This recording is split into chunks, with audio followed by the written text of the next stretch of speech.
Marcel, where are you going with that disc? You are not putting that on again. Marcel, okay, if you press that button, you are in very, very big trouble. Attention. Everybody stop what you're doing. It's time for The Unwritten Rule, a Mizzou sports podcast brought to you by the Believe Network, alongside Payton Haverman and Kenny Van Doren. Here is your host, Jack Knowlton.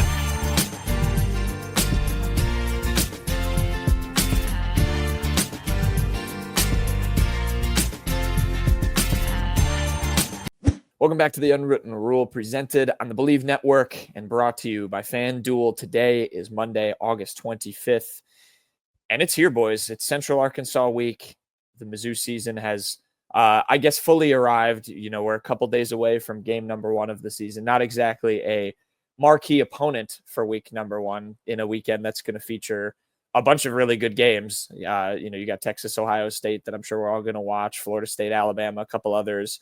But nonetheless, Mizzou's season is here. We're going to do the season preview. We're going to finally join together all of our position previews, talk about some kind of broader storylines that we're going to watch throughout Mizzou's season. And we will do our record prediction as well as pick the Central Arkansas game. So this will count as our de facto Central Arkansas preview. No, we will not be doing a deep dive on Central Arkansas. So if people were looking for that, I apologize, but that is a little bit, I won't call it above our pay grade, but we're not going to do it for Central Arkansas. Mizzou can't overlook any opponent, but we can. Season preview, very exciting. We're actually going to start, so we're going to do it similarly to our position previews, kind of the most exciting storylines we're watching and maybe the most quote unquote concerning. And I'm going to start there. We're going to start with the, I guess negative or concerning things we're going to watch. And I'm going to caveat this by, I wrote down a few topics. I don't think quarterback is one, fellas, that we're going to probably be watching for the entire season. I mean, other than the fact that whoever gets the job, we're going to be watching how they, develop and grow in this offense. But that, in terms of the quarterback battle, I think we expect that to be resolved, in the relative early part of the season. But Payton, I do want to get your thoughts because you were not on the show. It was just Kenny and I when it got announced that Sam Horn and Bo Prabula would both be playing in the Central Arkansas game. Your take on that decision, because I think it continues to kind of dominate the headlines, and Drinkwitz's over. I know you have a lot of thoughts on Drinkwitz's overall handling of quarterback battles. What was your reaction, and I guess when do you think this battle will get resolved and Mizzou will have their guy for the 2025 season? Well, I do think whether he likes it or not, Drink always brings theatrics to these QB competitions. Maybe he's well-intentioned. Maybe he does like to just kind of stir the pot a little bit, kind of mess with Kansas the next week. I do almost think there is an element of like just kind of throwing Kansas off the scent as much as he can, because I think you guys covered a lot of good ground in the QB preview, but since then, Drinkwitz was asked, like, is there any possibility this competition goes into Kansas? Thank you for manning that news bulletin, Kenny. And Drinkwitz said no, he does not see any way this goes into the Kansas game. So luckily that we will not have to wait until potentially, I think you guys said South Carolina, to know for sure who's the quarterback. All right, don't say you guys. That was a take. That was a take I heard. I was putting forward as right, and he was aggregating a take. But that would have drove me insane, and I think it would have been bad news for Mizzou. But I do kind of think it's funny that Drinkwitz is like, all right, these guys are so close, I gotta just see them in game action quick. But then immediately gets asked, well, what could it go longer than that? He's like, absolutely not. I'll definitely know my answer after Central Arkansas. It's a little goofy. I'm not going to hit the panic button yet, even though I did think it was, and I still kind of do think it's bad news that this is stretched into week one, because it is possible that this battle is simply still going on because both Bo Prabula and Sam Horn have impressed. I don't know that it's the most likely outcome. I do think Drink is doing right by Sam Horn as well, because I do think this is a more real competition than the last one Sam Horn was quote unquote in.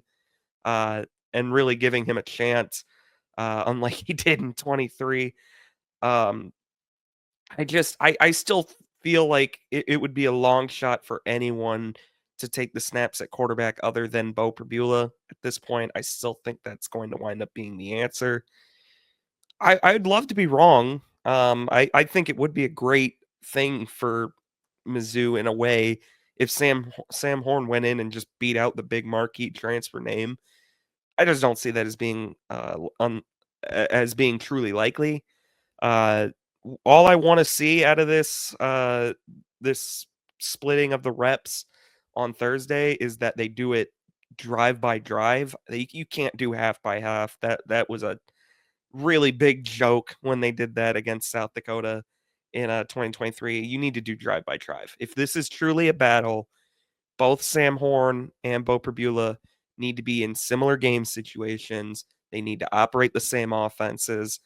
You can't be doing the weird, okay, Sam Horn, you're in the battle, but you're going to play when the game is over and only throw screen passes 7 times when Brady Cook threw the ball 24 times or whatever it was in the first half. So I do think this is a more real quarterback battle. I don't think it necessarily means that neither guy has been great.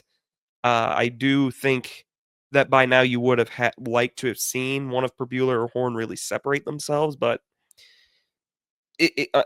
this not going to Kansas, I do think is for the best. If it had gone any further than this, I think it would have been probably a bad sign. Yeah, it's something we'll be watching. And it puts a lot of pressure on that Central Arkansas game from an individual performance standpoint. And yeah, I'm with you. I think the reps need to be split in a more real way than it was in that 2023 battle. But we'll see. Like you said, Drinkwitz will bring the theatrics. Kenny, I'll come to you with, kind of going to your season, thing, maybe storyline you're most watching on the maybe not so good side for Mizzou, as we enter this season, just from some stuff I wrote down from our position previews in terms of like potential concerning things. There's the Caden Green move to left tackle, how that affects the rest of this offensive line. We've heard Drinkwitz try to reassure that they know what they're doing with that. Some of the defensive line depth and consistency that we talked about, cornerback play, special teams concerns, and specifically, especially in the punting department. And I actually wrote this down as a positive and a negative from the wide receiver room is one that's interesting to me because I think you need a lot of people to step up there. You could maybe argue both ways. I'd lead more positive with that. But those were some things I was thinking about from our position previews. What are you watching from a storyline standpoint that maybe on a more concerning level you'll be kind of monitoring throughout the season? You want to see how it affects Mizzou's year. I think one that maybe hasn't been talked about enough, and maybe it's not as concerning, but the thing I'm interested in is Mizzou doesn't play an away game until the Auburn game on October 18th. They will be in Columbia from now until October 18th. They tried to simulate some road environments, a road trip to Lindenwood to try to get the guys going, respond to adversity of Drinkwitz taking away helmets, not letting certain guys play or be in the scrimmage. But one of the biggest things that they've struggled with on the road is they come out flat-footed a lot. We saw the Texas A&M game last year, Alabama game. I know there was some injuries too in that one, but come out of the gates and you're just not there. So I think it's a hard thing to kind of deal with that, you're kind of in this mojo, you're feeling good, you're playing at home for so many straight weeks, and you go on the road in an environment that last time you were there, it was a sour taste in your mouth. Not a lot of the same guys probably barely any of the same guys are on the team from that 2022 game. But that's one of my things I'm kind of watching closely is how did they come out against Auburn on October 18th and see how they can kind of, see where the season swings from there because you have to play Alabama at home the week before. I had a lot of struggle when picking my record ahead of this, like in what I was going to say, because of that fact. It is a really weird schedule, weird in the, like you said, it could be weird in the sense that it's good for Mizzou, with all of those home games. But yeah, not having that road test is very interesting. Is there anything positionally going back to, all of those previews that we did that you're maybe watching the most with one specific room? Is there, a room you look at as maybe the potential Achilles heel, and which one do you want to see develop the most? What do you guys think Connor Wesselman last punted in a collegiate football game? Yeah. I'm going to say he did punt it all last year. It was going, I'm going to say October of 2023.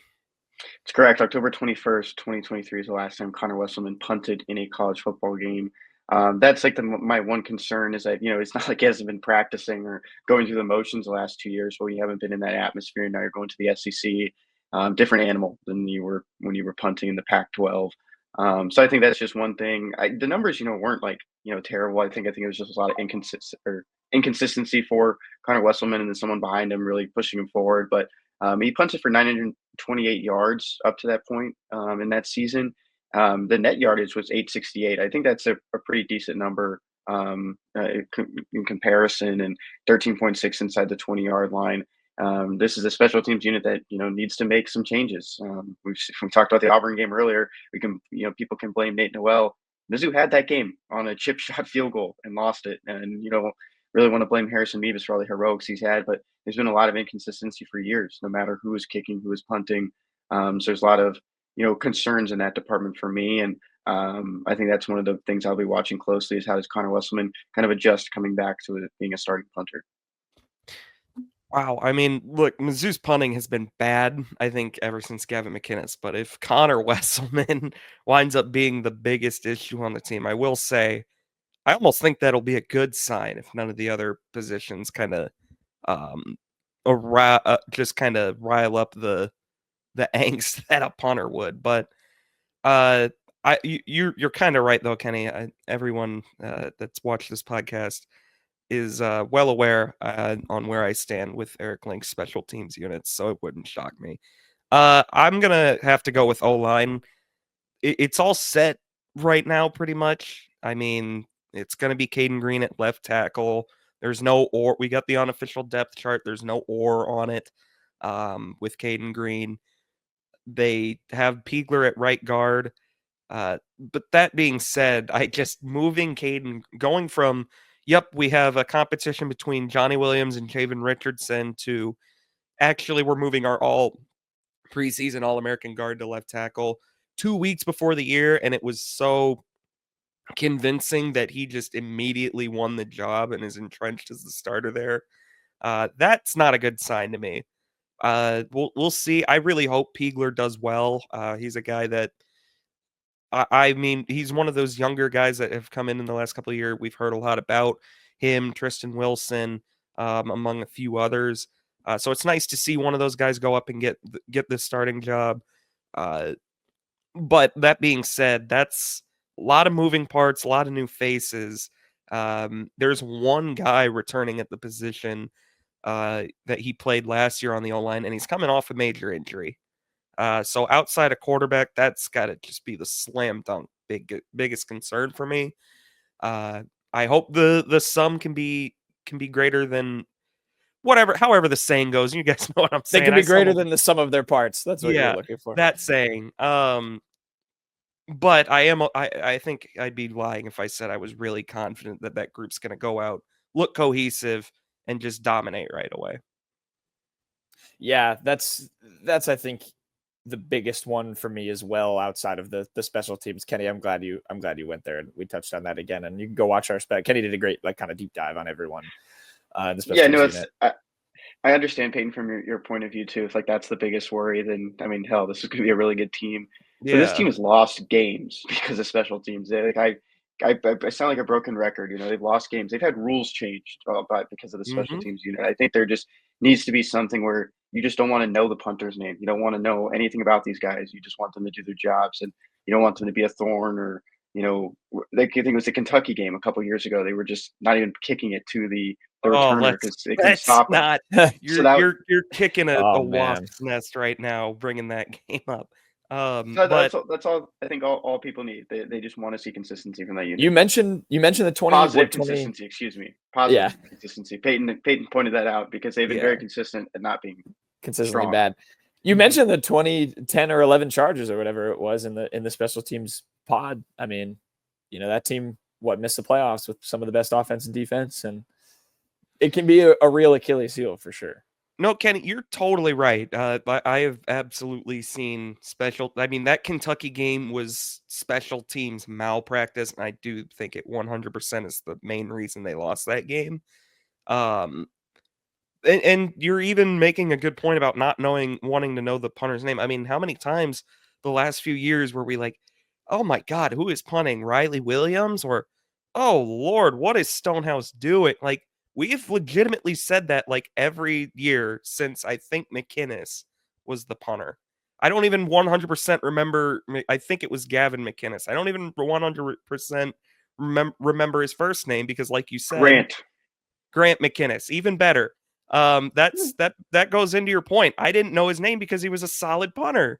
So I'd really like to not have to know the name of the starting punter. That is a good point, Kenny. I do think you bring up some solid points about Wesselman.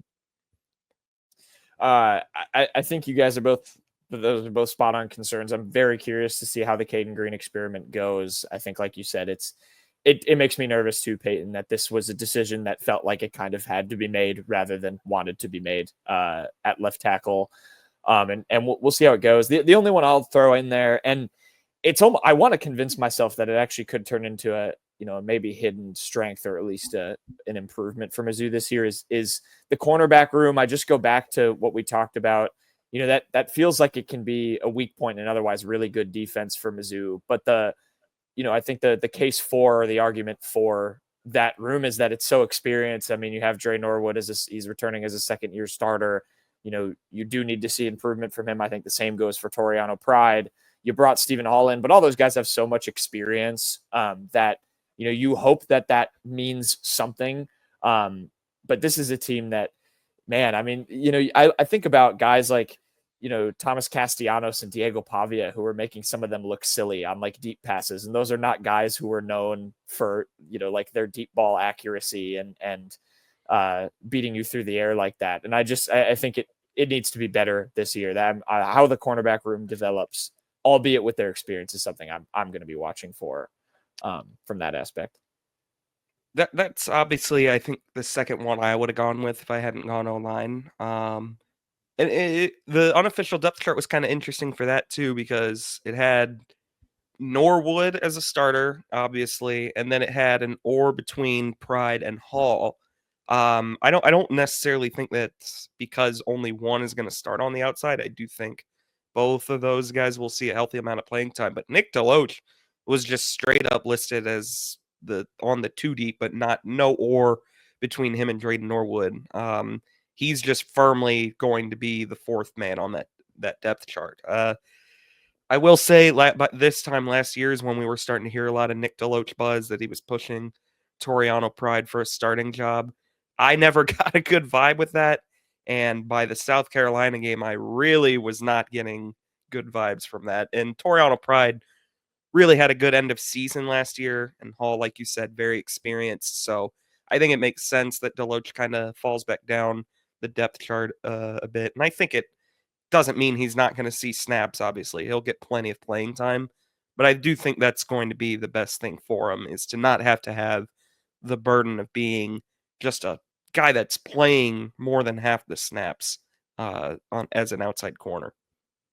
Hey, heck yeah, it's hard to try to come in and be an instant impact at corner too, and just especially in your second or third year. Like not everyone's going to be Ennis Rakestraw, that coming in and playing right as a freshman. And not saying Nick Deloach, is a freshman. We know that he's a little bit older. He's had 2 or 3 seasons in this system. But one thing I just wanted to point out too, I was talking with our buddy Jacob Infante, who's been on the show for draft coverage. He was reading a story about like the top seniors that are in college football. So it's just the 30 top seniors at each position. Stephen Hall was mentioned in that conversation. So there were for that cornerback spot. So it was top 30 at each position going into this year.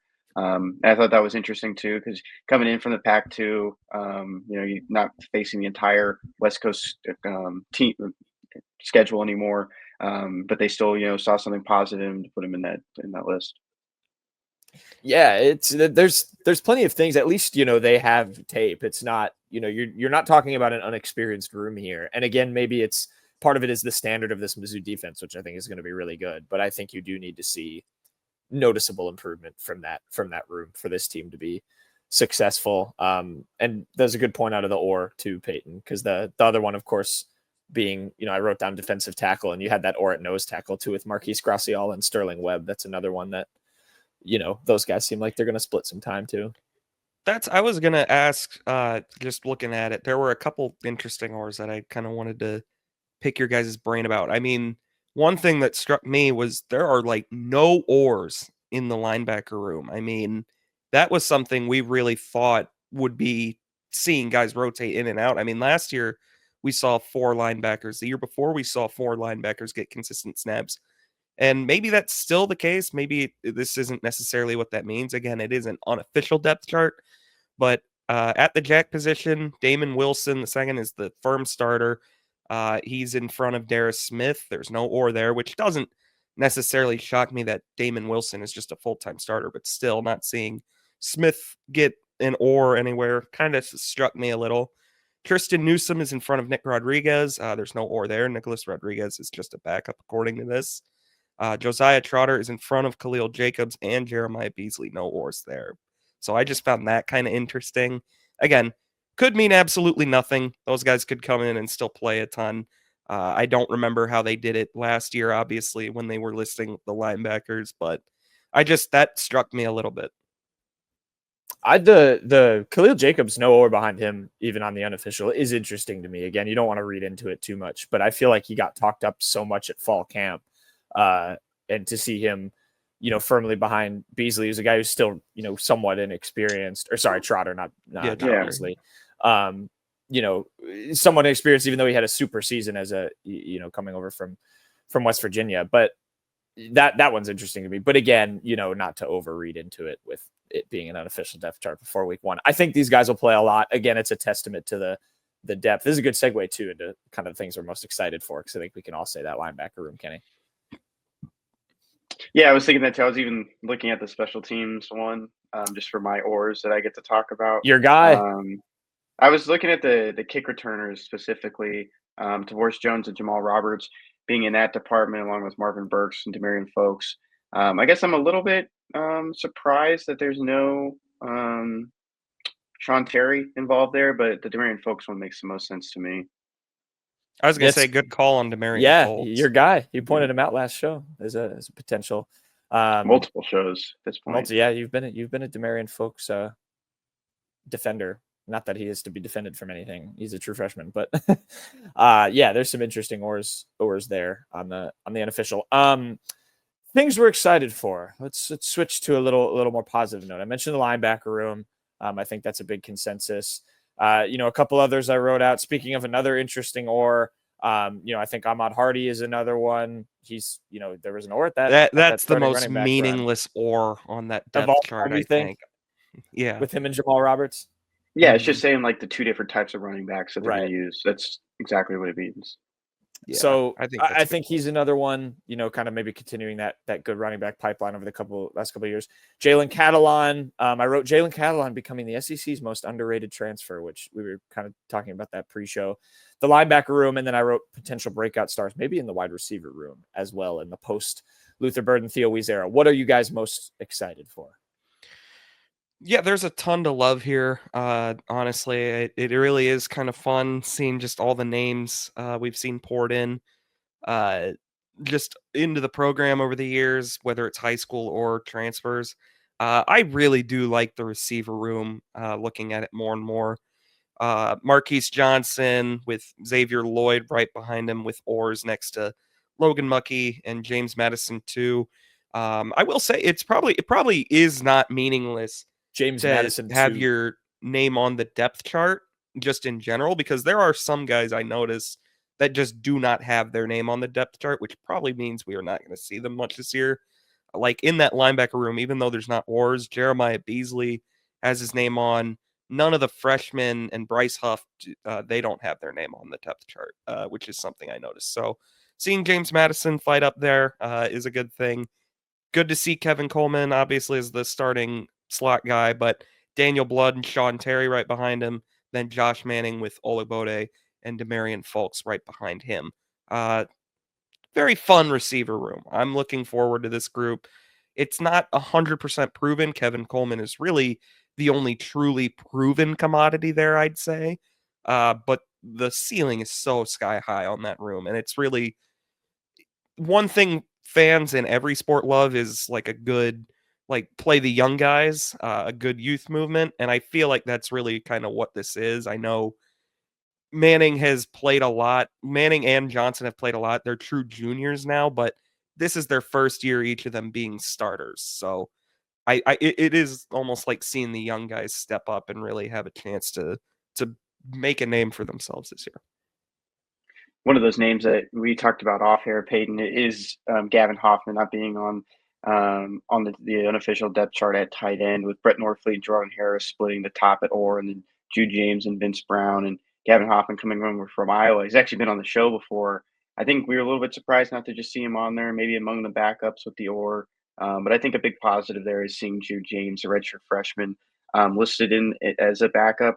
They've been talking about him so much, from Durham Cato to Eli Drinkwitz. They liked a lot what they saw from him this fall, and even from a recruiting aspect, that they matched him up with a lot of guys that were coming on official visits just to just kind of show that character and show that leadership that he's already kind of possessing at that position. So I think they're in a good spot with kind of the future behind Brett Norfleet at the tight end pass catching spot. Yeah, that's an exciting one, because I think that is a pipeline I'd like to see Mizzou build. Kenny, other than they went tight to the end, same high school. Who did? Brett Norfleet and Jude James went to the same high school. There you go. So it's St. like Charles. a true pipeline. Yeah. Last thing I guess I'm excited about too is just how deep the safety room is. Incredible. Like, there's not many oars in there, but this first time I've seen the Rover listed on the depth chart as well. So it's no longer just free safety and strong safety. So Jalen Catalon and Santana Banner listed at the Rover, Star, Dalen Carnell, Caleb Williams, Mose Phillips, free safety, Marvin Burks, Trajan Greco. I don't think there's guys like Jalen Catalon, Dalen Carnell are probably going to pick up some awards, if staying healthy by the end of the season. But it's not like it's not like a group filled with these crazy big names. But I think it's one of the deepest parts of this entire roster, and it's very evident just on the unofficial depth chart. Yeah, I just, every time I look at these depth charts, and even like when I go on Our Lads or whatever, I'm so excited about just this defense as a whole. I think it has a chance to be one of the best in the conference, and really, surprise a lot of people who maybe haven't been as plugged in or paying attention from, a not Mizzou standpoint. To go back to the linebacker room, I think is it's really good. It's as talented as we've seen it in a long, long time.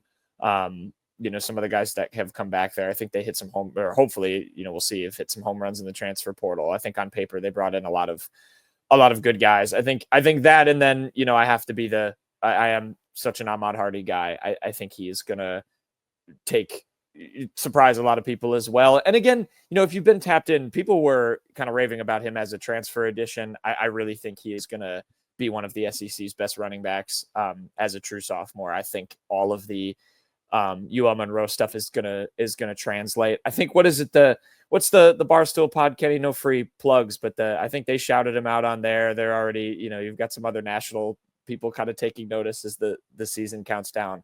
I think he's going to be really good. I think he fits perfectly in this wide zone scheme, and I think you can trust Curtis Looper as a position coach. I think his ceiling is probably what I'm going to be watching for. I think it's going to help define kind of how this offense goes, especially with the quarterback kind of uncertainties, which I think is the biggest storyline, is whoever wins that job, how they develop. But I think Ahmad Hardy is going to be such a huge piece of this offense. It's obvious, but I'm so excited for it. Yeah, I mean, you want to talk about a guy that's really gotten a ton of national hype. I mean, it's Ahmad Hardy. You have people constantly tweeting players to watch, and Ahmad Hardy's consistently on those lists. I think he was even on ESPN's top 100 college football players list, along with Caden Green. Mizzou tweeted a graphic, so I'll try and find that and make sure. But I 100% agree with you, Jack. He is, I think, the engine that has to work for this offense to be good, no matter who the QB is. I think it's going to be even more so than years past. I think wide zone has been their true, their identity on offense, and I think it's going to have to be so even more than this year, even more so this year than the last few years. Again, a lot of that's O-line dependent. I'm almost certain there's going to be hiccups along the way with so many new faces and guys at new positions. But Ahmad Hardy, I think, is more than capable. Given a chance by the O-line, I think he will absolutely pay off in spades. Yeah, I'm incredibly excited for. I think this year too, with your point with the wide zone being their identity, I think it's going to be more evident to people now that they don't have the shiny toy of Luther Burden and Theo Wees, being so electrifying in the passing game. I think it's always been there to your point with the wide zone stuff and how well this team can run the football. And, obviously we saw it with Schrader, but I think now that you don't have as many proven receiver weapons, and certainly we just talked about the ceiling of that room, it could be really high. I think you're going to see that leaned on more and be like, wow, this team can just run the hell out of the football. And, more people will be talking about Curtis Looper with, the likes of Jacob Peeler and some of these other assistants, because I think he's a good coach. All right. Should we predict some schedule, fellas? I hope you guys are ready. I am not. I have gone back and forth on what I want to do for the game by game purposes. I was looking at some future stuff on FanDuel, some lines I like. They're plus 136. Mizzou is to have over 6.5 wins. I think that's an easy throw down on that. On those odds. I think this team is going to comfortably do that with this schedule. To win 8 or more, or at least 8 games, is plus 130. I think that's an interesting one. That's a little bit of a spoiler for what I'm going to pick for my schedule, because I think I'm going to pick them to win 9 games. And then a little long shot future that I kind of like to toss an odd on is Mizzou to make the CFP. They're currently plus 920. Again, if some schedule stuff falls into place, I think it could be really interesting. I like all 3 of those. And then the other one, shout out to FanDuel. They did throw Bo Perbula has plus 10,000 odds to win the Heisman Trophy. He is on the list of guys. You can't throw a bet on him. So if you want to, do a Leicester City to win the Premier League, if type bet, you could do Bo Perbula to just have a super season. But to go back to the schedule things, I'll do it Rich Eisen style with all of us, and maybe we'll run through it, and then we can talk where we differ in terms of the losses afterward. So we'll just go game by game to start. If we're all predicting win, we can just run through it, and I'll note down who predicts losses for what. All right. Central Arkansas, 6:30 p.m. Thursday. That is this game. We will predict the score of it after we do the schedule. I assume we're all going win there, fellas. Yes. Missouri is minus 36.5 point favorites on FanDuel in that game. Week 2, September 6th, 2:30 p.m. Kansas. The 2 gentlemen to my right on the screen will be in the building for it. What's your prediction? W. Win? Yep. W's. Well, I'm going to win as well. Louisiana, 3 p.m. On September 13th. I'm going W. That as well. All right, we're all at Mizzou. We're all at Mizzou starting 3-0. They then host South Carolina September 20th. Payton, go first. L. Okay. L for Payton. Okay. L for me too. L for Kenny. I am going W. So I have Mizzou at 4-0. You guys have them at 3-1. UMass September 27th. I assume W. W. I'm sorry, I'm noting down that you guys hopefully have we never see UMass again after this. I'm UMassed out. So I'm at 5-0 for Mizzou. Payton and Kenny are at 4-1. Mizzou then has a bye week. They then play Alabama. The Tide come into town 11 a.m. October 11th. I'm going L. Are we all placing an L on this game? L for everybody. We do not like Mizzou against the Tide. So I'm at 5-1. You guys are now at 4-2. First road game, like Kenny mentioned, at Auburn, October 18th. W. I'm going to say it. I'm going to go L. I'm going to pick this game to be a loss for Mizzou. Is this a homecoming for Auburn again? Oh, that I don't know. I can do some quick hope research not. afterward then. Then they go to Vanderbilt October 25th. W. Kenny, W? W, yes. I'm going a W there as well. They're then on bye again, and then hosting Texas A&M November 8th. This is a tough one. Peyton's scratching his head. L. Peyton says I have L. a W for the Texas A&M game. Okay. Kenny, W. I am going to also say L with Peyton.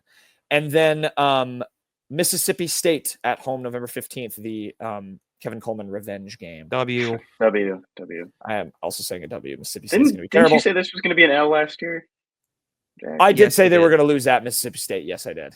That was a poor take. Oklahoma, 11 a.m. November 27th on the road. Sorry, November 22nd on the road. FanDuel does have odds for this game. Oklahoma is 7.5-point favorites right now. What are you guys going with? I have an L on this one. L. This is my third L. I have So L. I'm glad I zagged on this. I am going to say W for this game, and we can talk about why. And then Arkansas, a W. quote unquote revamped Arkansas team. W. Is Sam Pittman the coach for this game? Yes, I do think Okay. he will be, but I still think it's a W. I do think this will be the last game he probably coaches at Arkansas. I'm also if I going had to W. guess. So where we differed, you guys have Mizzou losing to South Carolina, and I have them losing to Auburn. We all have them losing to Alabama. Me and Payton have Mizzou losing to Texas A&M, and you two have them losing at Oklahoma on the road. So is that all? I believe that's all 9-3 then as a collective. I'm pretty sure I'm 8-4. Payton, you are 8-4. Oklahoma, A&M, Alabama, and South Carolina. Kenny, you have South Carolina, Alabama, and Oklahoma. I have Texas A&M, Auburn, and Alabama as my 3 losses. So us, Kenny and I, 9-3, Payton 8-4. Any quick thoughts on any of those games? South Carolina. I heard a good zag on South Carolina. I read about it, about how their defense lost a bunch of guys, and now I'm like all in on Missouri winning that. They have Dylan Stewart, man. It flipped Dylan Stewart, it who flipped is my the take. best edge rusher in the country. Again, it was an aggregated thing. I went all in. I have Mizzou winning that game. Yeah, I know people want to stick their head in the sand about South Carolina, like how they lost a bunch of guys on defense. They're not going to be as good this year. South Carolina is going to be a playoff level team. I'm sorry to say it. I hate to admit it. Lenoris Sellers, I think, is the best quarterback in the conference by a decent enough margin. I don't trust that Mizzou's going to have enough O-line consistency by then. Whoever the quarterback is going to be, that's going to be their second Power 4 game started in their career. I don't think the recipe is there for Mizzou to beat South Carolina. I know Drinkwitz has South Carolina and Beamer's number, and it's at home. I just don't trust it enough right now. I think South Carolina's going to have way more comfort, a much higher comfort level. I think their defense will be good enough, and I think Lenoris Sellers is just going to be more than good enough to win them that game. He's a much more complete quarterback that I think they're going to face to start the year. I think, Daniels with Kansas will be, a tough challenge with what he can do with his legs. But Norris, he can do pretty much everything. And I think that's the one big test early on. And it's hard to, come out of the SEC first game in the SEC play, and it's against South Carolina at home. It's just going to be a total different offense than it was in 2023. I think that's where some people might, get lost, that Mizzou really just handled South Carolina in 2023 at home. This is just going to be a different animal. I think it will be close. I think it is a game that could stay tight with it being at home and on Faurot Field. I think there's a leg up with, what South Carolina has at quarterback and what they can do on the defensive line. I definitely am not as bullish on that, as confident as maybe some other people are. I really like Payton that Lenoris Sellers the best quarterback in the conference take. I think that's a good one. I think he's really, I don't good. really see an argument for anyone else. Garrett Nussmeier is a good quarterback. I would still take Lenoris Sellers. I think I would too. I think I'm with you. Who else even is in that conversation? Arch Manning has started 2 games ever. Obviously not Aguilar. I'm probably missing a couple names, but I think it's Sellers pretty easily. Alabama, we all took a loss. I don't think we need to hash that one too much. There is a look. It wouldn't shock me if Missouri was somehow able to win that game, but I'm not gonna take Missouri to beat Alabama really ever until I see convincing evidence to the contrary. I am a very high on this Alabama team. I think they're a true national championship contender. I think they're going to be really good. Not that that's a bold take. Me and Payton went L's, or actually then it was at Auburn. I took the L there. Kenny, to go back to what you said, with all of the home games, it feels like there's going to be some weirdness. And I was torn between weirdness on the road. That Vanderbilt Auburn stretch just feels so strange to me. That said, I couldn't quite get there with Vanderbilt. I actually think they have done okay. That game last year was what it was. But I think they actually just played a close game with a good Vanderbilt team. I don't think there was a lot of not good Mizzou stuff in that. And it was also week 2.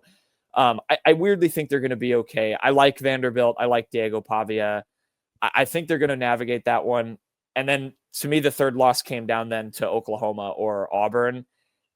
For some reason, I'm picking Auburn, even though there's so many holes with that team. Hugh Freeze is what he is. I don't think any of us like Jackson Arnold, but I think just with that being that first road game, I think the hiccup could happen there versus, Oklahoma is a better team on paper. I don't trust Brett Venables at all as a head coach. I don't think that team's very good. I think they beat Alabama on a weird fluke last year. Maybe John Mateer emerges as a good quarterback. But that was where I flipped. Again, not confident on it. I could easily switch those two and go Auburn, win, Oklahoma, L. But I just think that game being on the road after so many home games, it's Auburn. That 2022, I still can't wash the stench of that 2022 game off of me. I just think some weirdness could happen. They could mess around and lose that game. But I could easily see it the other way. And you guys both have losses at Oklahoma to that point. Yeah, certainly. I mean, going off 6 straight home games to start the year and then going to Jordan-Hare isn't great. But it just feels like Auburn right now is a powder keg.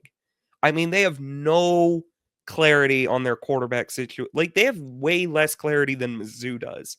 I think they have all 3 guys still in contention for that job, that's bad. I can unequivocally say Jackson Arnold not coming in and beating out Ashton Daniels convincingly, that's bad. That's not good. So I'm not confident in Auburn. I don't think they ever had quarterback right with Payton Thorne. I don't know why they thought that was going to work. I was not a Jackson Arnold fan last year. I really do think that the idea that he is not to blame for what happened last year, that he was set up to fail. Sure, there were a lot of injuries on that Oklahoma side of the ball, that offensive side of the ball. They had a lot of receiver injuries. That doesn't mean Jackson Arnold has to go out and fumble the ball 3 times a game. So I'm just not much of a Jackson Arnold fan in general. Now he's coming in trying to learn it was an issue with Payton Thorne as well. Hugh Freeze's offense is very complex. He asks his quarterbacks to learn a lot. And the fact that Arnold has not come in and won that job convincingly, I think is not a good recipe. I think that Auburn team is set up to fail. It's a good take. I forgot about how it's actually still kind of in flux with him, isn't it, at QB? But I'll stick with it, be a little different. Maybe it'll be my Mississippi State of this year, but who knows? And then Kenny, last thing, why is Mizzou going to beat Texas A&M at home? Yeah, I guess that I was trying to find a world where it's just 9-3. I think that's just the most. I think that's the ceiling. I think this year. I mean, there's, like Payton said, there's opportunities to go win 10 games. Compete in that college football playoff conversation. But I don't know. I'm not too high, I guess, on the Aggies. I think getting back into a home atmosphere, not having to deal with saying, oh, practice is louder than Kyle Field. Won't come back to bite you. I think playing this game at home is just a little bit of an advantage. About that. But I do think it's a tighter. It would still be a pretty close game, in my opinion.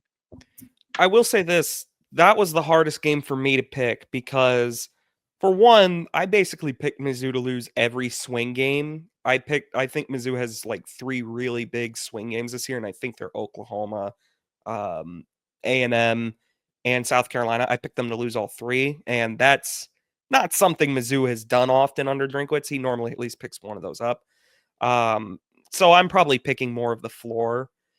I do think Kenny makes a good point. They could not have handled A&M prep any worse. I mean, they just put the weird Drinkwitz was very weird about the Wegman Reed thing. Yeah, going into that game.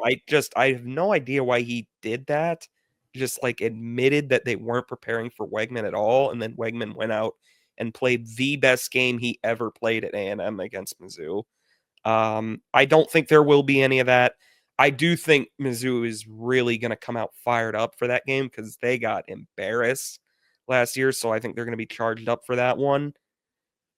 Again, that's probably the one. If I could go back and flip one, I'd flip that one. But I'm not confident enough yet. I have to see who the quarterback is. I have to see how they play.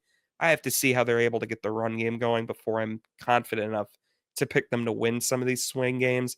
Also, there's going to be the element of Mizzou has been like really absurdly good in one-score games the last few years. I think they're like, what is it, 10-1? Does that luck run out? Yeah.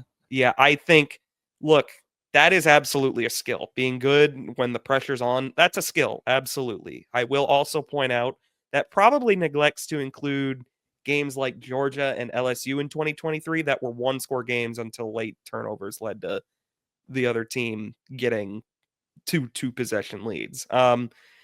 I also think that in addition to being a skill, there is a fair amount of luck involved with being that good in one-score games.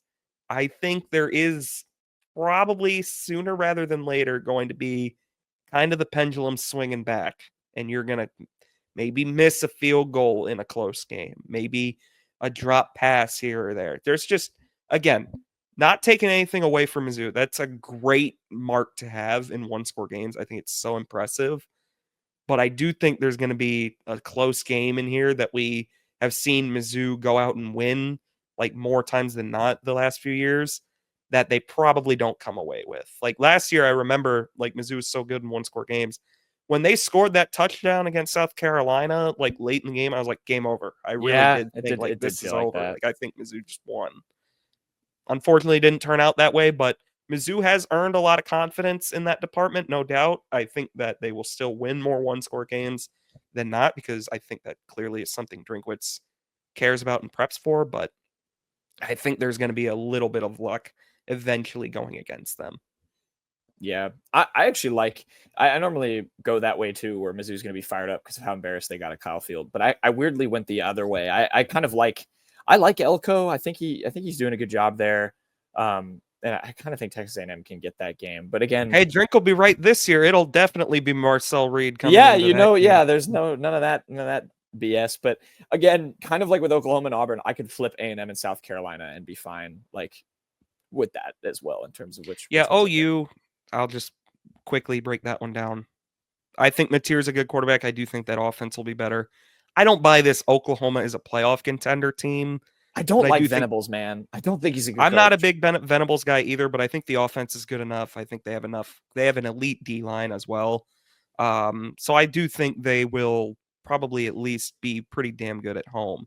I think they're a solid 8-4, 9-3 team. But yeah, if there is one game on the schedule I want to flip, like not that I think will flip, it'd probably be Oklahoma, maybe South Carolina, but probably Oklahoma. To get Oklahoma, South Carolina, and Kansas, which is, I guess, what I have Mizzou doing, I think people would be pretty happy about from a beef standpoint. All right, there's your records. They're locked in. We'll see if my Auburn take is as egregious as Mississippi State was last year. Let's pick the Central Arkansas game quickly, do a score prediction, and a game MVP as well from you guys. Like I said, FanDuel has Mizzou minus 36.5 point favorites. I kept that spread in mind. I'll throw my score out there first. I went 45-6 Missouri as the final score. 2 field goals for Central Arkansas. MVP, I went with Kevin Coleman. I think no matter who the quarterback is, I think he will be on the end of some nice passing concepts and score 2 touchdowns. I'll throw that as a bonus prediction. I'm gonna go 52-3. I'll say really, really convincing win. 52-3. I think the defense scores once. Jalen Catalon pick 6, I'll say, from the most underrated transfer in the country that is not being talked about. And I am going to pick Ahmad Hardy as my MVP. I think he will dice this defense up. Well, not dice. That's a quarterback term. He'll run roughshod over this Central Arkansas. Ooh, that was good. I got 6 correct last year, or not correct, but close. Oh yeah, to it. Good point. Who won? You did? It had to I be did that number. Yeah. Jack, you had 4. Peyton, you had 2. Peyton, you won the Murray State one. You had 66-7. Ended up being 51-0. What did I pick for UMass again? I was so mad. I just picked 84-0. What was it? 84-0. Yeah. Okay. Jack picked 83, which is pretty funny, and I picked 56. Right. I tried to price right you. I really don't think Central Arkansas should score at all in this game. I don't think they should get into field goal range. I think 51-0, just repeating last year against Murray State, is a good one. I don't know if you guys remember, they had 2 shutouts to start last season. They did. 51-0. Yeah, that was like a big deal. Yeah. And I'm with Peyton on this one. I think it's really going to be, I think there's going to be some kind of Jalen Catalon pick 6, or someone's going to come up big on defense and score a touchdown. I think, I'm going to give my award to someone on defense as well for my player of the game. And I've been kind of going back and forth, a linebacker or someone in that secondary. Let's be weird and just say Santana Banner does something twice that's really good. In the second, I'm thinking about it. Something in the second half. If you're thinking about pick 6 or something, Peyton with Jalen Catalon, I'm going to say Santana Banner has one in the second half, and he has a big hit on the quarterback or something, or a big hit just in the secondary, because one thing that Drinkwood's talked about is that he just hits people really hard. And I think that's going to be a big factor for him in the 2 deep at safety. I like it. I like that. Yeah. That's going to look really funny on the graphic at the end of the year, potentially. Santana Banner game MVP. All right, there you go. Big season preview for Mizzou. Peyton Kenny and I both have them at 9-3. Peyton 8-4. Peyton, if they do go 9-3, what bowl game does Mizzou get? You're our bowl expert. Say they get the Tax Slayer Gator Bowl against. I'll say Pitt has a solid year, and they get Pitt in the Tax Slayer Gator Bowl in a bowl game. Nobody I kind of hate that. Kenny, do you kind of hate that? I kind of hate that. That would be a really weird looking bowl game. I kind of like that, or I kind of hate that. Well, that's the bowl tie-ins, I'm afraid, and it's about the tier a 9-3 Mizzou team would get. What's the Vegas Bowl? Can they get the Vegas Bowl? They can't get Vegas this year. Vegas rotates between SEC and I'd have to look that up again, but SEC doesn't have it this year. Okay. Well, this is they get Duke's Mayo Bowl instead, I believe is what it is. Oh, the Mayo Bowl. Mayo Bowl against North Carolina. Bill Belichick. I don't think they will make a bowl game this year. UNC. I think they'll be pretty bad. I think you're right. All right, that's our season preview. We're very excited. When next you hear from us after Quick Hits, of course, we will have the Central Arkansas recap. So we'll see how Mizzou season goes. For now, we'll finish the rest of the show with Quick Hits.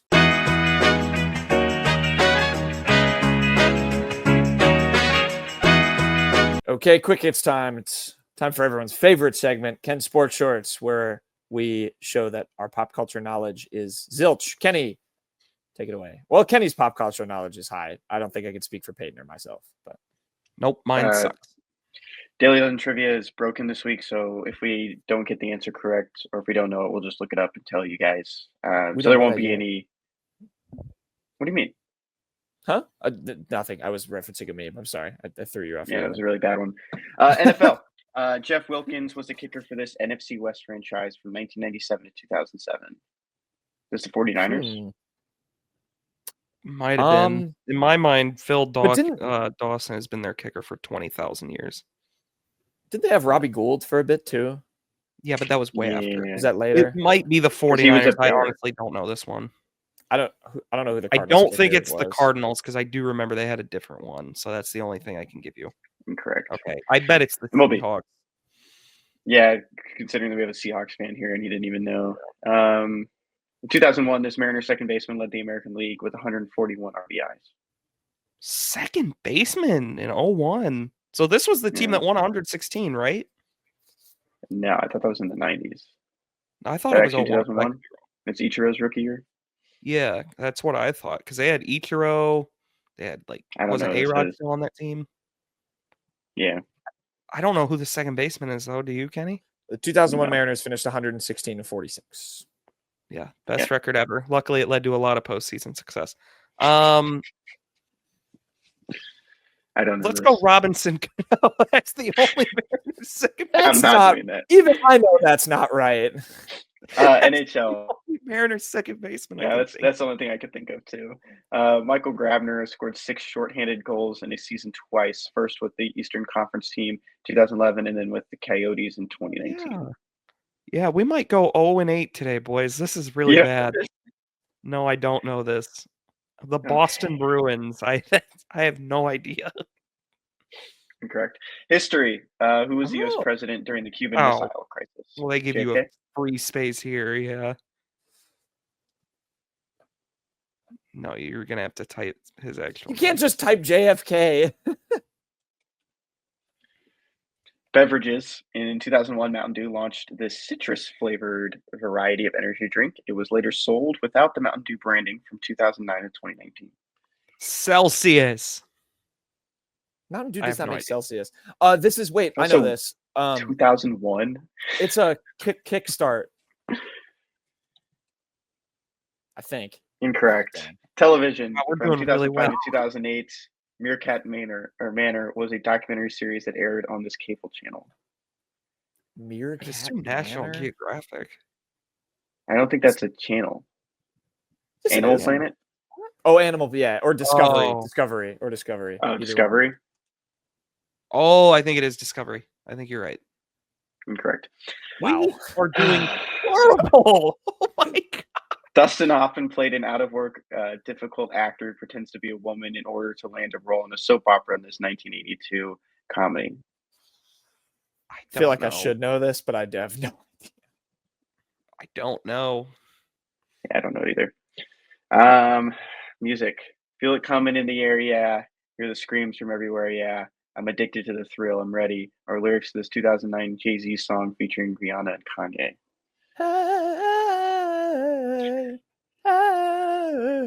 This is in a 2K. You guys know it. Come on. I know it. Umbrella. I thought it was Come on, you guys can get this. And coming in the air. I thought it was going to be like the Phil Collins song. Yeah.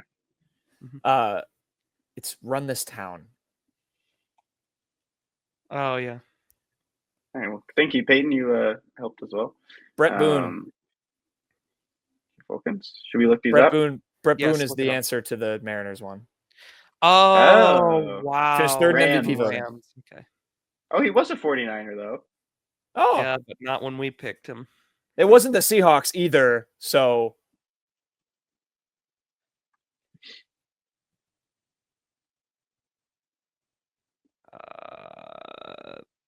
Could have been the Islanders, could have been the Leafs, could have been the Rangers, could have been the Devils. That's the weird thing. I don't know why hockey player Wikipedia stinks so much. They don't put when players played for teams in the little bar there. Amp Energy. What? Never heard of this. I thought it was Kickstart. That was a good idea. Kickstart's the one I always see. So it's Brett Boone. Is the Yeah, we got that. We were not. We heard you the first time. Oh. What? We put Discovery Channel. No, but it was Animal Planet. Animal Planet. Oh, so I was right. Yeah. Kind of right. He's mad at you. Nice one, Jack. Tootsie, the movie. Never seen it. Why is it my fault? Because you made him put Discovery. Did he? Yeah. Was he going to put Animal Planet? He was going to put National Geographic. He wasn't going to put. No, I was not. No, he wasn't. I said National Geographic. Oh, sorry. I'm bummed I didn't think of Brett Boone. I should have known that one. It was Brett Boone, guys. That was the right answer for the Mariners one. I couldn't get Robinson Cano's face out of my head. Tigers in the Wild, Kenny. I just read a comment saying, "Why do we hate on preseason awards so much?" I'm not going to hate on this one because it comes from our good friend Max Chadwick. Ken Green named to PFF's preseason All-SEC team. Thank you, Max. Thank you, Max. Via Mizzou. Friend of the show. We need to get him on. We missed him preseason, but we'll get him on. I agree. Talk some PFF. Yeah, Caden Green's good at football. Thanks. Payton. My Tiger in the Wild's going to go to Brady Cook, who played in the Jets preseason finale on Friday against the Eagles. Not a lovely stat line, though. 13 for 19, 99 yards, no touchdowns, and a pick.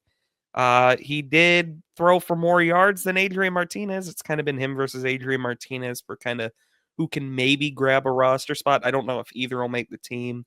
But Brady Cook's preseason is in the books.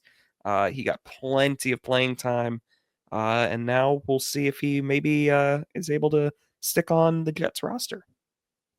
I'm going to kind of build off of that with my Tigers in the Wild because ESPN, and actually shout out to Kenny as well, who did his every former Mizzou player in the NFL entering final preseason weekend. That's also a good article. You should Give yourself a pat on the back, Kenny. Well done, Kenny. Yay. Oh, we even got it on mic. Yeah, wow, you got on the mic. So Kenny has that article, but ESPN did do their projecting the final rosters, and there were a couple of Mizzou players on the kind of fringes that I'll mention. Payton, they did say for Brady Cook specifically that one of Adrian Martinez or him will probably stick on the practice squad for the Jets. So they'll probably make a decision there. Cody Schrader was an interesting one they mentioned in this with the Rams. They said likely would have made their projection in another year, but if the Rams choose to keep 3 quarterbacks, 6 receivers, and 4 tight ends, it makes it difficult to keep a 4th running back.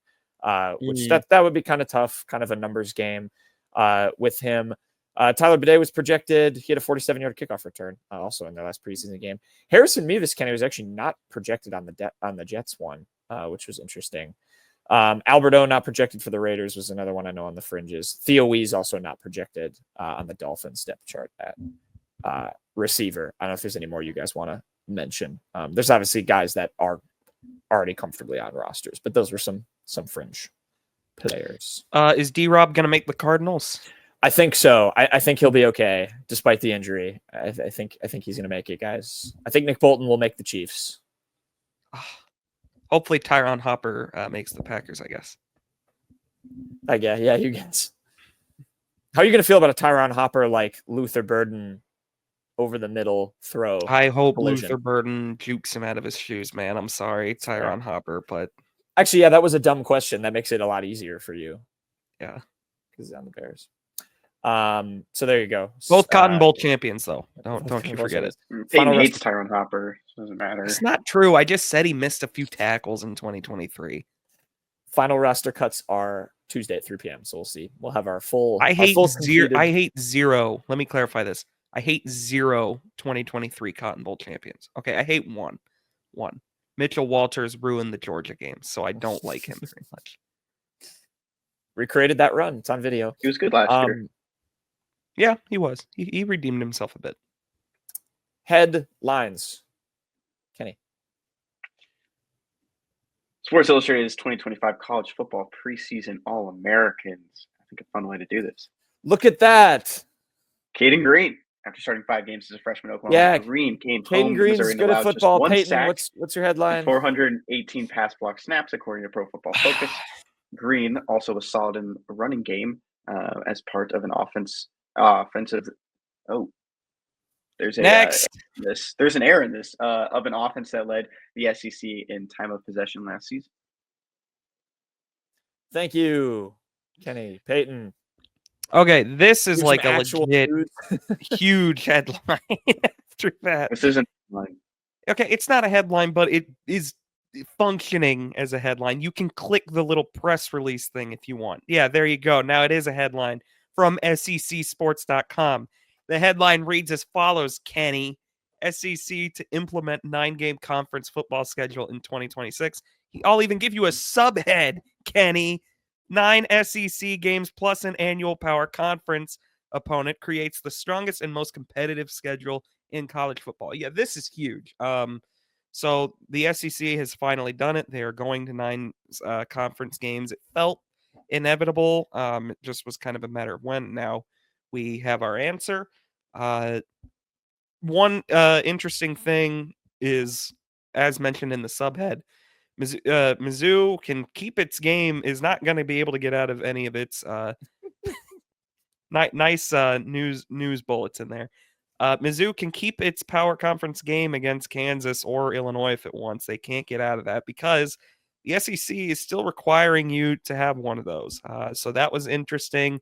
Another big part is that it will be 3 permanent opponents and 6 rotating ones. The graphic that I linked to had it kind of broken down there as well. But that's not a headline, so Kenny's not going to click on that. Yeah, I know. But 3 the three opponents here, I think two are pretty obvious for Mizzou. I think Arkansas and Oklahoma will both be in that group. I know some people think maybe they'll steer Oklahoma somewhere else, but most seem to agree that Oklahoma will be on there. The third one is a bit more interesting. I would love for it, and I think it honestly should be South Carolina, because I think South Carolina has been kind of the best natural rival that Mizzou has kind of had perk up in the SEC. There's even a trophy for it. I think Tennessee was going to get to that point, but right as it was getting pretty spicy, they had to stop playing each other. I get the argument for Kentucky as well. There's been a lot of funky endings. I know Martez Manuel had the quote about not liking Kentucky at all. But to me, I care a lot more about South Carolina than Kentucky. I think it should be South Carolina. A lot of people think it could be Vanderbilt as well. I could see that. And I don't want Vanderbilt, but I wouldn't hate it, because I do think 9 times out of 10 that's probably a pretty easy victory for Missouri on the schedule. But again, I'd rather see just kind of the more fun matchups. I'd like to see South Carolina be a rivalry that just continues every year. I agree. I think my pick would be South Carolina. And so, yeah, they're doing it. It's almost more like basketball now with the 3 and 6, because that's what I think the SEC does in basketball now with the added conference members, obviously a bigger schedule. But yeah, it is big news. I think it's good. They're keeping the at least one high profile non-con game. It's those are the things everyone always gets butthurt about, is you lose all of that when you add in more of these conference games. But the SEC also kind of needed to do this, I think, right? To kind of for a leverage play with the Big Ten, trying to change everything with the playoff schedule. All of this stuff is very exhausting when it comes to the future and formatting, but it's good. It's good news, I think. One other quick caveat, another thing to note. Each team will face every other SEC program at least once every 2 years, and every opponent home and away in 4 years. So if you go to one of these schools, you're going to see everyone at home at least once, which I think is good. I think that's great. Yeah, that's really good. That's a good thing. Yeah, we got I do miss divisions, don't get me wrong. I miss SEC East and West, but we were pretty lucky in the fact that we got to see Mizzou in our 4 years play LSU, Georgia, and Alabama all at home in one season, mind you. Did we miss anybody in our time? Texas and Texas and Oklahoma. That doesn't count. Yeah, I know that doesn't really count, but we didn't see them. But we got to see pretty much everybody. We didn't see Auburn at home. Yeah, that's true. No, Auburn would have been that's kind true. of cool. Is that the only one? I think so, because We didn't see Mississippi State. Oh, that's true. No, Mississippi State was 2020 on the road. Auburn and Mississippi State were the only two I think we didn't see at home. I think we're the only two. So because when we were students, Alabama, LSU, Arkansas, Florida, Georgia, Ole Miss freshman year, Kentucky, Tennessee, Vanderbilt, South Carolina, Texas. Those Florida games, man, that was another one that could have really. Those were fun. I really like the Florida series. I missed that one. Yeah. So good news, I think, on the scheduling front for the SEC. My headline, Kenny, I'm sorry in advance. It's also not a headline. It's technically from a tweet. The headline can read from the graphic Armageddon at Arrowhead, though. I looked for an article. No one had written an article about this coming out. This is kind of cool. So it's a documentary about the game at Arrowhead in 2007. It's being made by a couple of people. One of the guys doing it is Carrington Harrison. He is a longtime host on a radio station in Kansas City, 96.5 The Fan. He made another documentary too a couple of years back called Payton. Correct me if I'm butchering this. I assume it's Paseo to Pembroke. It's about Kansas City area basketball from the 10-year period from 1988 to 1998. So very plugged into like Mizzou and KC stuff. And he is making this documentary about that game, which I'm very intrigued. Hopefully it becomes like available. It's premiering over at Screenland Armoire, which I believe is in Kansas City, full trailer drops on Monday. So I'm excited to watch that. Pretty cool. This got some good reception. And I watched the trailer for the other doc he made, and it was really well done. Had a ton of cool characters in there. I believe Chase Daniel replied to this tweet too, saying he was excited for it. So I'm looking forward to watching this. I think it'll be pretty fun. Very cool. I mean, just the game in general kind of deserves that treatment. I love the guy in the replies that goes, 100% this does not get made if the result went any other way. Like, it wasn't the most important game in the series, and that there probably ever will be, to be honest with you. Almost certainly. Also, Kansas City is much more of a Jayhawk town than a Tiger town. So I kind of disagree with Jeremiah there. Yeah, I'm just excited for it. I think it'll be really cool. It'll be cool. I think it's a good project. You love kind of, amateurish docs. Although the other one, it was full length and seemed professional, and they had really good interviews in there. So I expect this one will be pretty high quality. So yeah, Armageddon Arrowhead coming out on September 24th. So there you go. When it's fully in theaters, in the trailer on Monday. That is all I have for the show. Mega preview. Mizzou season has arrived. My gosh, man, where have we got a ratio, man. Do you check? We had a ratio of the week. Yeah, I won't blame him that much. We haven't had a ratio in a long time. Honestly, I scrolled through the script and I kind of did it mundanely, and I just didn't. I probably read it as joke of the weekend in my head. Sorry, Kenny, what's our ratio of the week? Payton, I think you kind of interacted with this one, but Nick Arvin, who's a host of Locked On Boilermakers, the Locked On Network, and works for Purdue 247, posted this. It was just kind of like a back and forth about Barry Odom. Deleted the original post, as you see if you're watching with us on the YouTube. But it got down to this was the biggest comment just in the back and forth with some Twitter users or X users, excuse me. The program was already set back. Odom didn't have a lot to work with at Missouri, but built the foundation for Drinkwitz to ride the coattails to success. I think it's fair to say, Odom didn't really have as much as what Missouri has now. It's a very different college football landscape, but I felt like this was a little bit outrageous. They didn't even get a single like not one person agreed with what he said. Yeah, that's crazy. Usually we even see some amount of likes on this. I know it's not a super popular tweet, but it is insane to just see 1611 and just nothing.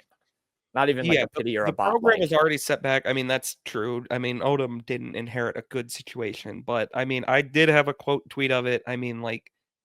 Drinkwitz's best years did not come right after it did not come right after Barry Odom. They had some really rotten moments in the meantime. I went through and did the math. It was 4 players were on any of Odom's teams, if my count was correct. It was Xavier Delgado, Javon Foster, D-Rob, and Chad Bailey. They were all starters for that 2023 team, which is when I think Drinkwitz really started to have true success. The 2020 team was pretty surprisingly decent at 5-5, but 2023 was their first bona fide straight good year. And 4 players from the Odom years were there. They were all starters, like I said, although Bailey didn't play much of that year. But none of them started under Odom. They were all mainly developed by Drinkwitz and company. I just felt like it was pretty disingenuous at best to pretend that Odom kind of laid the foundation for Drinkwitz's success. And we all like Barry Odom too. I don't dislike Barry Odom. I hope he's successful. Barry Odom at all. But it's the coach for my freshman year football team. So he has a special place. Sports Talk Barry. I will never forget Sports Talk Barry and his Thursday conversations on the quad to try and hype up a 500 Mizzou team. We wish him the best at Purdue, but that was an insane take. Yeah. So there you go. Good ratio. Glad we're bringing that back. I'm sorry I read it as the joke of the weekend. I simply just glossed over it and put the other words. It's okay, brain. Jack. Don't worry, it happens. It's bad, really. bad hosting. But anyways, this one comes from our favorite TV series, The Today Show. Guys, I adopted a dog from a blacksmith, and as soon as I brought him home, he made a bolt for the door. That's a good one. Yeah, that is a good one. Very clever. Yeah. Had some layers to it. And I'm glad that we didn't have to do work there to guess. Yeah, no, there's no guessing involved with that one. Thank you, Al. Don't look up Al Roker White House. All right, that will do it for the Unwritten Rule. We will be back we will have a show post game for Central Arkansas. We'll drop it as soon as we can Thursday night after the game, after we're able to record it. We're going to try and bring those back this year. So stay tuned for that. So it'll be out, kind of late Thursday, but it'll also count as our Friday show. We'll recap Mizzou's first game of the season. So excited that Mizzou football is back. So until then, enjoy. I hope you enjoyed the mega preview. Subscribe on the YouTube. Give us a follow. Spotify, Apple Podcasts. We will see you next time.